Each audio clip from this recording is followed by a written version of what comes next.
এত সহজে বাড়িতে লাড্ডু বানানো যায় জানলে আর কোনো দিন তোমরা দোকান থেকে কিনবে না। গণেশ চতুর্দশীতে মাত্র আধ ঘন্টায় সুজির তৈরি এই অসম্ভব সুন্দর লাড্ডু বানাতে এই ভিডিওটা পুরোই তোমাদের দেখতে হবে। কাজু ঘিয়ে ভেজে নামিয়ে রেখে আবারও ঘিয়ে সুজিটা ভালো করে ভেজে নেব। এবার একটা মিক্সিতে কাজুটা দিয়ে তাতে একটু ছোট এলাচ দেব, দিয়ে অল্প একটু গুঁড়ো করে নেব, খুব বেশি মিহি করব না। যতটা সুজি সেই পরিমাণে চিনি গুঁড়ো করে বাটিতে নামিয়ে নেব। ভেজে রাখা সুজিও গুঁড়িয়ে নামিয়ে নেব।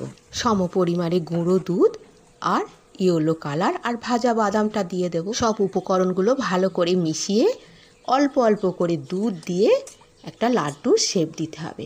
বেশি কিন্তু দুধ একেবারে দেয়া যাবে না, কারণ এখানেই আমাদের হাতে লাড্ডুটা বানাতে হবে। দেখো কি সুন্দর দেখতে হয়েছে না, খেতেও তেমন সুস্বাদু, ফাটাফাটি না?